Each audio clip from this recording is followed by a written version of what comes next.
Hello बच्चों, let's read this question. The question says the refracting angle of a prism is 40 degree and the refractive index of its material is given by mu is equal to 1.25 plus b by lambda square. When a ray of light is incident normally on the face AB of the prism, after refraction through the prism, the ray of light just grazes along the face AC as shown. Find the critical angle for the material of the prism.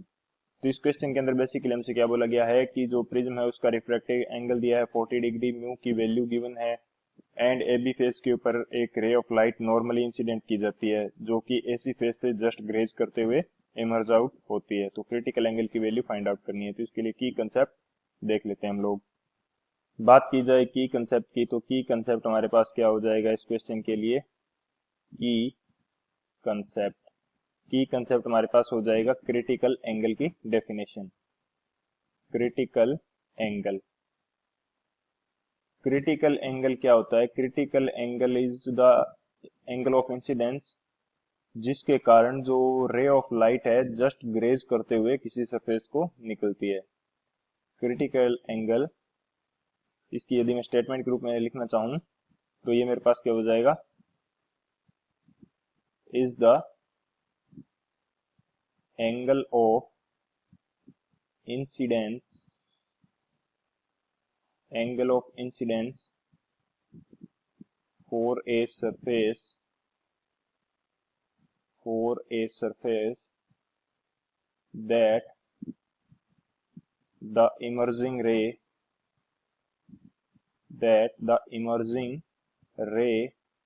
just grazes out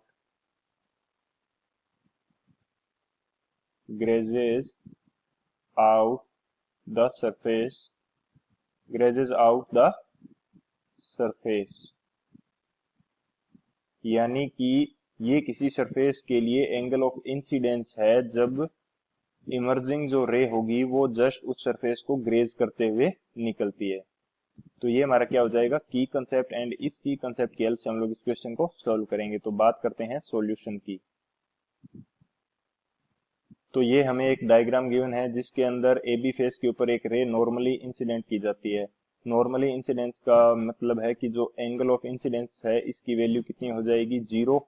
angle of incidence की value हमारे पास कितनी होगी, zero. And जो r है refraction angle, इसकी value भी हमारे पास कितनी हो जाएगी, zero for A B surface.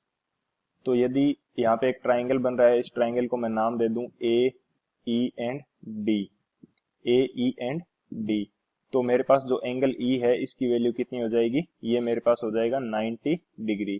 90 degree angle हो जाएगा। क्यों? क्योंकि जो नॉर्मली इंसिडेंट लाइट है वो सरफेस के साथ कितना एंगल बनाती है, 90 डिग्री। सो यदि बात करें in triangle A E D, A E D, तो इसके ट्राइंगल के तीनों एंगल्स का जो सम होगा वो 180 डिग्री के इक्वल होगा। तो दो एंगल इसमें से मेरे को पता है, एंगल ए की वैल्यू मेरे पास कितनी है, 40 डिग्री, एंड जो एंगल ई है इसकी वैल्यू मेरे पास कितनी है, 90 डिग्री। तो मेरे पास जो एंगल डी है इसकी वैल्यू कितनी आ जाएगी, यहाँ से मैं यदि एंगल डी की वैल्यू फाइंड आउट करूंगा तो ये मेरे पास आ जाएगी 50 डिग्री। एंगल डी की वैल्यू मेरे पास कितनी आ गई, 50 डिग्री। यानी कि ये जो एंगल है मेरे पास डी एंगल, इसकी वैल्यू मेरे पास कितनी आ गई, 50 डिग्री। 50 डिग्री आ गई। तो ये जो टोटल एंगल है फेस एसी के लिए, जो नॉर्मल के साथ टोटल एंगल है वो कितना हो जाएगा फेस एसी का, ये मेरे पास हो जाएगा 90 डिग्री। यदि ये टोटल एंगल 90 डिग्री है तो ये एंगल, ये मेरे पास कितना हो गया, इसकी वैल्यू होगी 40 डिग्री। यानी कि जो मेरे पास आर डैश है, मैं इसको क्या मान लेता हूँ, आर डैश। मैं इसको क्या अज्यूम कर लेता हूँ, इस एंगल को मैं बोल देता हूँ आर डैश, जिसकी वैल्यू मेरे पास है 40 डिग्री। एंड ये जो आर डैश है ये मेरे लिए काम करेगा angle of incidence for surface AC. यदि मैं यहाँ पे लिखना चाहूँ for surface AC, for surface AC जो आर डैश है ये किसका काम कर रहा है, एंगल ऑफ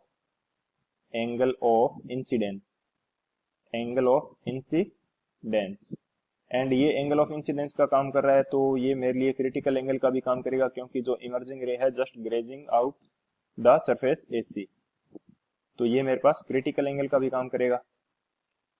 क्रिटिकल एंगल, तो मेरे पास जो आर डैश की वैल्यू कितनी आ रही है, आर डैश की वैल्यू है मेरे पास 40 डिग्री। तो critical angle for the prism surface AC, critical angle, इसकी वैल्यू भी मेरे पास कितनी आ जाएगी, 40 डिग्री। ये हमें फाइंड आउट करनी थी। सो 40 degree is the final answer. I hope you understood it well. Best of luck. Thank you.